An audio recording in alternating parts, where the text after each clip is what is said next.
Hello everyone, welcome back to my channel. My name is Karan and in this video we're going to do something really simple but something really cool. And that is we're going to make an Instagram post, right? A sample Instagram post with whatever we've learned till now, right? Till my previous videos. So our final end product is going to look something like this. And the basic idea is that this is like a boxing gym where I've made this account. It's not a real account, Learn to Box. It probably is on Instagram, and I'm sorry if I'm using your name. You can change this to anything. I'm just using. I'm not going to post this. It's just a name, and it's just a simple post where we're going to say it's a tagline: fight or flight. You decide, and it's just trying to promote your brand. And this is a very simple and but very effective way to do it. Instagram is nowadays a very popular tool. So let's just get started, right? First thing we're going to do is we're going to create a new document, right? That's Control plus N, or you can go to the menu bar like I just did and select a new file. And under preset details, Instagram has multiple sizes. So if it's in Instagram story, the size, width and height for that is a different requirement. But because we're using an Instagram post, that's what we're designing for. It's a 1:1 ratio dimension. So it's a square box. And we're going to stick with their recommended pixels size, which is width of 1080 and height of 1080 pixels. I've already entered that here, but if you haven't, just enter that and give your file whatever name you want and just create it. Right, and now we have this blank square canvas, right? First thing I'm going to do is I'm going to click Control 0 to zoom in completely to my canvas. And I'm going to place my image here, right? The way I'm going to do that is I'm going to go to my desktop. I already have this image here. I'm going to drag it onto my canvas and I'm just going to leave the photo on that. And now I'll zoom out a little bit. Right now, this image, I've already talked about placing images in my previous video. Do check that out. So right now it's not placed, and what we're going to do is we're going to place this video, but first I want this image to fit this box. So I'm going to drag any of these corners and I'm going to make sure that this image at least fits in such a way. I'll zoom out by Control minus and Control plus to zoom in and position my image in a way I want it to, right? And I think somewhere, yeah, this much is enough. And I'm just going to hit enter and it's placed. First thing I'm going to do is I'm going to lock this layer. The reason I'm going to lock this layer is because if I by mistake select this image, I can still move it around and I don't want to do that. So I'm going to my layers panel, selecting this Pexels cottonbro name, and I'm just going to lock this. And I'm going to rename this image by double clicking on the layer and writing it as my background image, right? Background image. And we already have one part of this done. The next thing we're going to do is, if you compare it to this image, we're going to create a shape, right, as the background. So to create a shape, if you do not know, we use the shape tool. I have another video for that. Please do check it out. You select on your keyboard the letter U, or you can go back to the tools bar here on your left hand side and the tools bar panel and right click over here and select rectangle tool. And in my original thing, I've made this kind of it's more of a rectangle than a square, but let's try out a square this time. So to make a square, first off, I'm going to change the fill. Right now it's a white fill and I want it to be black. So I'm going to click here on the fill, go to this color option and just drag my color picker right to the bottom left corner. Or you can just type in your hex code here. It's 00000, which is complete black. And I'm going to select outside of this and we're going to make a shape, right? So my fill is selected as black. I'm going to press my shift key on my keyboard, and with it pressed, I'm going to drag my shape. And as you can see, a square is being formed, right? And we'll make it a bit bigger right now. Somewhere around here is fine. And I'm going to zoom in by Control plus, and I'm going to switch my tool to the hand tool by clicking on the letter V I'm going to try and first I'll resize this a bit because I feel like it's not big enough. So I'm just going to click on the corner here and move that up and down based on what I require. And now I'm going to hit enter, place it. But right now, I'm going to zoom in to show you what I mean. Right now, this gap on the top of the square and on the right side is a bit different. And I want it to be somewhat similar, right? You can just try and do it by hand. But what I find easier is to use a grid. And grids are basically like a placeholder for you to show you how to place your image or your shapes or your elements. And the way to view a grid is you can go to your menu bar in the top, click on view, and go to show, and then you can click on grid here, right? If you don't want to do all that, you can just on your keyboard hit control or command if you're using a Mac and the apostrophe key, right? And you'll have a grid, and we'll zoom in and we can see that. Okay, to make it clear for you, I'm going to hide this image, and now we can see that there's, if I move this square around, we have four lines of, if I keep zooming onto this grid, each box here, each square box here is a pixel, right? And we have 4 pixels here and 4 pixels here. So if I want it to be equal, I'll select this square, and let's say I make it 3 pixels on top and 3 pixels on the right? Avoid the error. That's a mistake on my end. Just make sure your rectangle one is selected and your hand tool is selected with the letter V. And we're going to make this into some, it's still not exact size because it's 3 pixels here, but it's 3 pixels plus a little bit extra. So maybe we can do that little bit extra on the right. Yeah, and now I'm going to click Control 0 and I'm going to hide my grid by Control plus apostrophe or Command plus apostrophe if you're using a Mac. And now I'm going to make my image, background image, visible. So now there's a bit more balance on both sides. Space is equal, the negative space, white space between the corners is equal right now. And I have this box selected. And now if we compare it back to the original image, I want this image to, this background shape to be a bit transparent so I can see the image behind it. So the way we're going to do that is we'll keep the square shape we've created. It's called rectangle 1 here. I'm going to rename it to square box.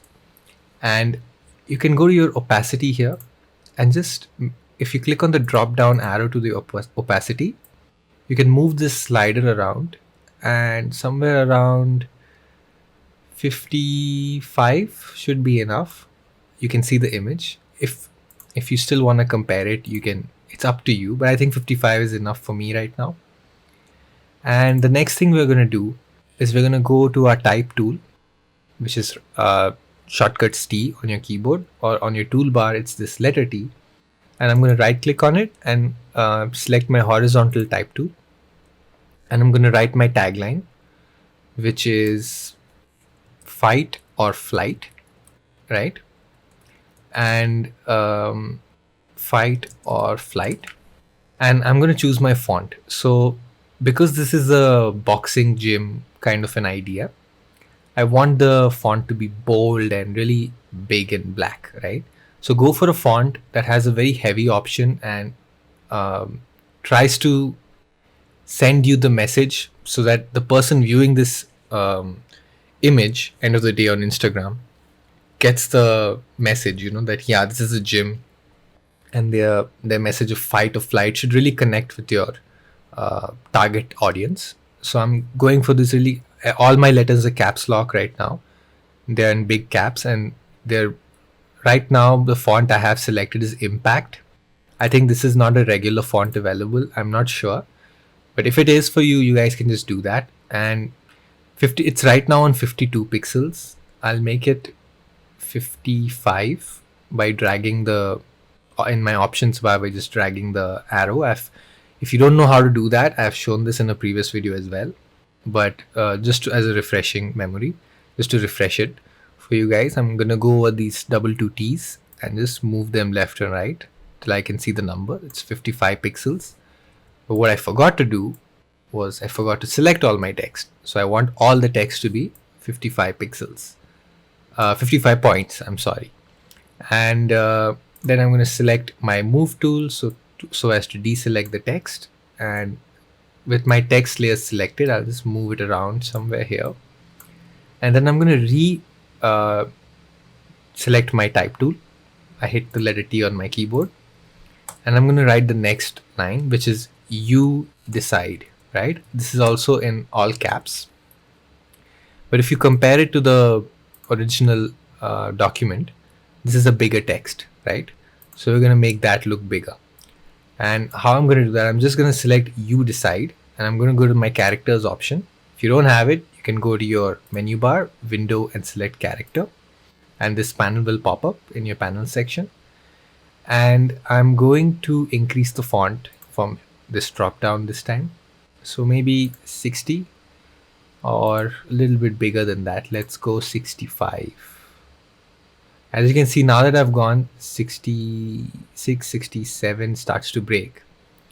Let's keep it at 67, right? And one thing to notice here is this option called tracking. It's right now on 25. By default, it'll probably be 0 for you, but I want it to be 25 because I want, basically tracking is the space between each letter. So if I select this word fight and I increase my tracking, you can see that it starts to, the spacing between each letter starts to increase, right? And I want all of it to be on 25 right now because it's a bit too congested at 0. And with that selected, I'm going to hide this character panel. I'm going to go back to this borders of this text box, of the text layer. And I'm going to move it to the left till I can see my text, right? Now I can see my text, and I'm going to leave it at that. I'll deselect my text layer, and I'm going to move this text layer around. Till for now, I'll just leave it like this because the next thing we want to do is we want to add some color onto this, right? Right now it's just black, white, and grays. In my in the final image, it's this yellow color, right? Black and yellow is a very common combination, and I like it. It's a good combination. So I'm just going to select this text with my colors panel open. If it's not open for you, you guys can go to window in your menu bar and just click on color. Its shortcut is F6 on the keyboard. I'm just going to drag this picker all the way to the top right corner, and that's the yellow I want it to be. And I'm just going to leave it at that, right? And I believe at you decide at the end, I have hit a full stop so as to like make a statement, right? Fight or flight, you decide. And the next thing we're going to do is we're going to add the account tag, right? Like the Instagram account, which is learn to box. It can be anything, guys. I'm quite sure learn to box might be a real account. So let's just make it John Doe box, right? For those of you who don't know what John Doe is, I would recommend Googling that, and it's a very interesting thing to read up on. And I'm going to change the color and I'm going to change the font. So I'm going to go to the options bar. Right now the font's very small. I'll probably make it at 20, and instead of, actually even 20 seems small, right? So let's make it 25. And instead of all small letters, I'm going to make this John Doe box in caps lock to go with the image, right? Because everything else is in capital letters. And yeah, that's John Doe box, and we're going to select that and just, and again, I feel like the spacing here is too small. I'm going to increase the tracking, not that much, probably. Actually, you know what? Because it's not, I'll change the font here. Instead of impact, I'll go with agenda. Agenda is another font that's quite bold. It's a very popular font. If you guys don't have this font, guys, you can just go to your type option in your menu bar and get the fonts from Adobe Fonts. Most of the fonts should be there. Some of these fonts I use are paid fonts. And I'm just going to deselect that. I've written John Doe box in a different font, but you can't, it's not a clashing font. So it's not a font that clashes with the main font we have, right? And now I want to center this, all this text within this box, right? So how do I do that? There's this cool option called align in Photoshop that you can do. So I'm going to select my fight or flight you decide layer, right?